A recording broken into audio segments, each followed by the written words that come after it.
Hello friends, welcome back to my channel unique learning. आज हम कर रहे हैं भारतीय संविधान की प्रस्तावना। तो अगर आपने अभी तक हमारा चैनल सब्सक्राइब नहीं किया है तो फटाफट से चैनल को सब्सक्राइब कीजिए और वीडियो को लाइक कीजिए। तो चलिए स्टार्ट करते हैं। तो प्रस्तावना के बारे में जो भी इम्पोर्टेंट पॉइंट्स हैं उसको जानने से पहले एक बार हम भारतीय प्रस्तावना को पढ़ते हैं।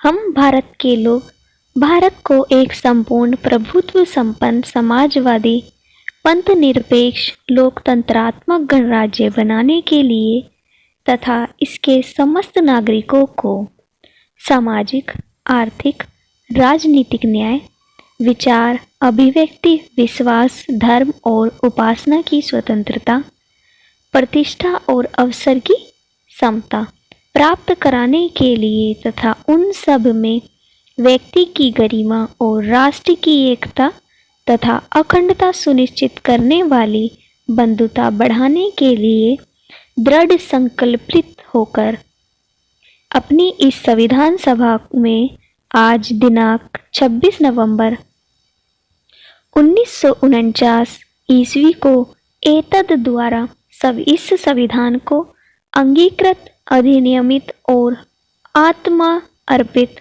करते हैं। तो ये था हमारी प्रस्तावना। तो अब इसके बारे में जो भी इम्पोर्टेंट बातें हैं जो एग्ज़ाम में पूछी जाती हैं उन्हीं को हम पढ़ते हैं। तो चलिए स्टार्ट करते हैं।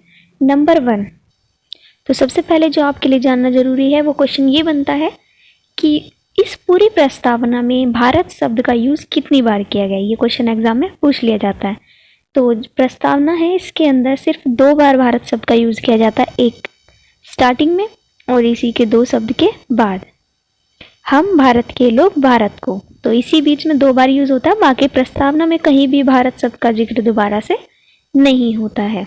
ये हो गई पहली बात। दूसरी बात आती है संशोधन से संबंधित। तो मैं आपकी जानकारी के लिए बता दूं, भारतीय प्रस्तावना में आज तक सिर्फ एक बार संशोधन हुआ है 1976 में। तो ये आज तक एक ही संशोधन हुआ है, किसमें? प्रस्तावना में। ये था 42वां संविधान संशोधन, जो आज तक का सबसे बड़ा संशोधन है। इसके दौरान काफ़ी सारे चेंजेस किए गए थे। तो प्रस्तावना में आज तक सिर्फ एक ही संशोधन हुआ है जो कि 42वां था 1976 में। अब बात आती है कि संशोधन जब हुआ था तो इसके दौरान क्या चेंजेस किए गए थे इसके अंदर, तो ये भी हमें पता होना चाहिए। चलिए, तो इसके अंदर कुछ शब्दों को इसमें जोड़ा गया था, जो शब्द पहले नहीं थे उनको इसमें लाया गया था। तो पहला शब्द था इसमें पंथ निरपेक्षता, दूसरा था समाजवादी और तीसरा था अखंडता। ये 3 शब्द इसमें जोड़े गए थे। सिर्फ यही चेंज हुआ है इसमें अब तक। कौन सा? आज तक कितने संशोधन हुए हैं? एक संशोधन हुआ है। कौन सा संशोधन था? 42वां था। ओके, कोई पूछे कब हुआ था, तो 1976 में हुआ था। तो ये काफ़ी चीज़ें आपको पता चल गई हैं। भारत शब्द का उपयोग 2 बार हुआ है, एक संशोधन हुआ है, 42वां हुआ है, 1976 में हुआ था। 3 शब्दों को इसके अंदर बदला गया था। ओके, चलिए अब आगे चलते हैं। नेक्स्ट है कि इसके अंदर कुल कितने शब्द हैं।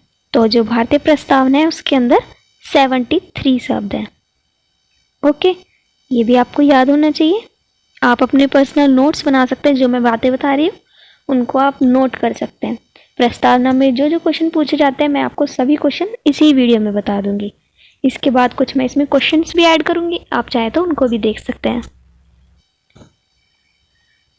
अब एक चीज़ और है कि इसके अंदर सामाजिक, आर्थिक, राजनीतिक न्याय की तो बात की गई है, लेकिन इसके अंदर धार्मिक न्याय की कोई भी बात नहीं की गई है। प्रस्तावना को भारतीय संविधान की आत्मा भी कहा जाता है। अब आप कहेंगे कि जो अनुच्छेद 32 है उसको भी कहा जाता है। तो अनुच्छेद 32 को संविधान के हृदय और आत्मा कहा जाता है, और वो कहा किसने था? वो कहा था डॉक्टर भीमराव अंबेडकर ने। ओके, इसको कहा जाता है सिर्फ संविधान की आत्मा। अगर ऑप्शन मिलता है आपको प्रस्तावना, तो आपको प्रस्तावना पर ही टिक करना है। अगर पूछा जाए कि संविधान की आत्मा प्रस्तावना को किसने कहा है, तो ये कहा था ठाकुरदास भार्गव ने। किसने कहा था? ये कहा था ठाकुर दास भार्गव ने। ओके। और जो संविधान की हृदय आत्मा बताया गया है अनुच्छेद 32 को, वो कहा था डॉक्टर BR अम्बेडकर ने। ओके, अम्बेडकर ने। ओके, तो ये भी याद रखिए, भीमराव अम्बेडकर ने अनुच्छेद 32 को कहा है और इन्होंने प्रस्तावना को कहा है। तो ये बात आपको याद रखनी है। तो ये थे कुछ इंपॉर्टेंट पॉइंट्स जो आपको याद होने चाहिए। इसके अलावा जो इंपॉर्टेंट क्वेश्चंस हैं वो मैं इसी के लास्ट में ऐड कर रही हूँ, आप उनको भी पढ़ सकते हैं। भारत एक गणतंत्र है, इसका अर्थ है सभी मामलों में अंतिम अधिकार जनता के पास है। भारत में संसदीय शासन व्यवस्था है। भारत में वंशानुगत शासक नहीं है। भारत राज्यों का संघ है। तो हमारा आंसर है ऑप्शन नंबर सी, भारत में वंशानुगत शासक नहीं है, इसीलिए ये एक गणतंत्र है। गणतंत्र होता है, सेम क्वेश्चन ही है, अलग तरीके से पूछा गया है बस। केवल एक लोकतांत्रिक राज्य, अध्यक्षीय पद्धति शासन वाला राज्य, संसदीय पद्धति शासन वाला राज्य, राज्य जहां पर अध्यक्ष वंशानुगत रूप से ना हो। तो ऑप्शन नंबर डी अभी हमने पढ़ा था, सेम वही है। नेक्स्ट है भारतीय संविधान लागू हुआ था 26 जनवरी 1950। ऑप्शन बाकी आप पढ़ सकते हैं। भारत में लौकिक सार्वभौमिकता है क्योंकि संविधान की प्रस्तावना प्रारंभ होती है हम भारत के लोग शब्दों से, जनता के जनतंत्र शब्दों से, जनता के लोकतंत्र शब्दों से, प्रजातांत्रिक भारत इन शब्दों से। तो इसका आंसर है ऑप्शन नंबर ए, हम भारत के लोग। आपने भी पढ़ा था उसमें, हम भारत के लोग भारत को। अब तक संविधान की उद्देशिका में कितनी बार संशोधन किया जा चुका है? 1 बार, 2 बार, 3 बार या कभी नहीं? तो हमारा आंसर है ऑप्शन नंबर ए, 1 बार। निम्नलिखित में से कौन सा शब्द भारत के संविधान में उद्देशिका में नहीं है? समाजवादी, पंथ निरपेक्ष, प्रभुत्व संपन्न या लोक कल्याण? तो हमारा आंसर है ऑप्शन नंबर डी, लोक कल्याण। भारत का संविधान पूर्ण रूप से तैयार हुआ था 26 जनवरी 1950। नहीं, इसको तो लागू हुआ था 26 नवंबर 1949। हाँ। भारत की संप्रभुता किसमें निहित है? भारतीय संसद में, राष्ट्रपति में, प्रधानमंत्री में या भारत की जनता में? तो हमारा answer option number D, Bharat की जनता में। धर्मनिरपेक्ष शब्द भारत के संविधान की उद्देशिका या प्रस्ताव का एक भाग है। 44वें संशोधन के बाद, 73वें संशोधन के बाद, कार्यान्वयन की स्थिति से, 42वें संविधान संशोधन के बाद। तो हमारा आंसर है ऑप्शन नंबर डी, 42वें संविधान संशोधन के बाद इसको जोड़ा गया था।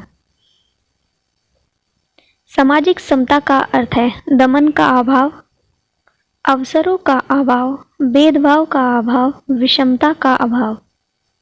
हमारा आंसर है ऑप्शन नंबर सी, भेदभाव का अभाव।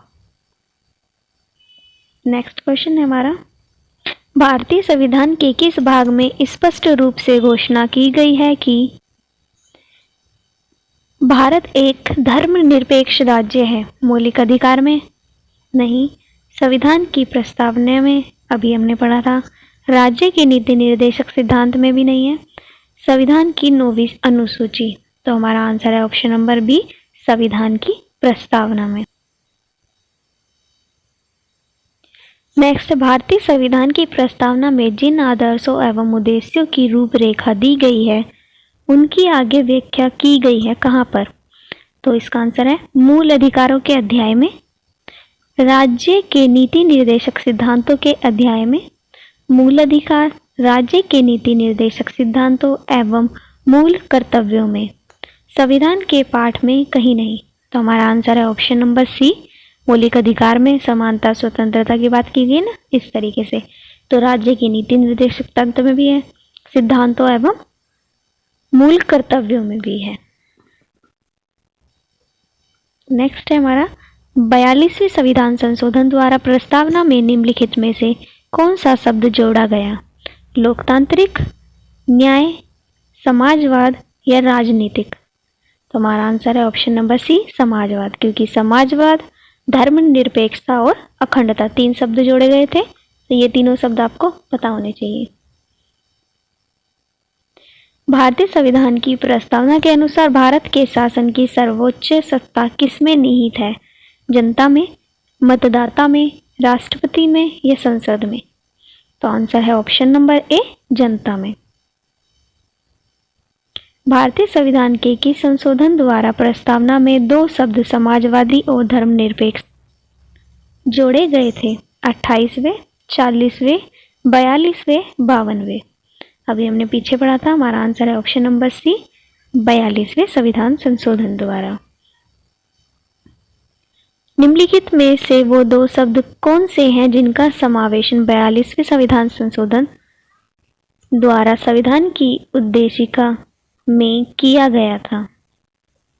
धर्मनिरपेक्ष लोकतांत्रिक, प्रभुत्व संपन्न लोकतांत्रिक, समाजवादी धर्मनिरपेक्ष, धर्मनिरपेक्ष गणतंत्र? तो हमारा आंसर है ऑप्शन नंबर सी, समाजवादी और धर्मनिरपेक्ष।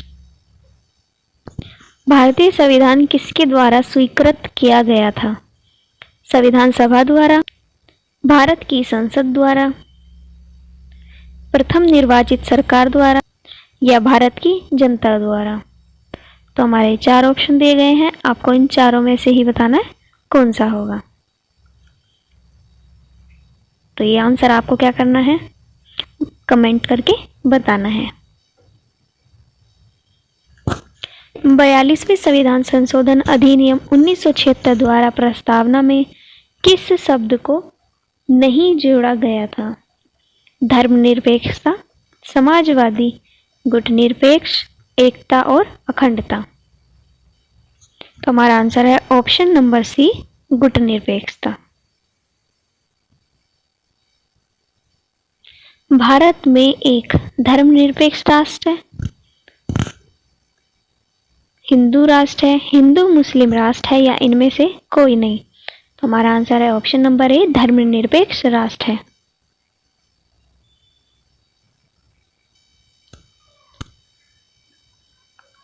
तो हमारा आंसर है इसमें ऑप्शन नंबर बी, प्रजातंत्र।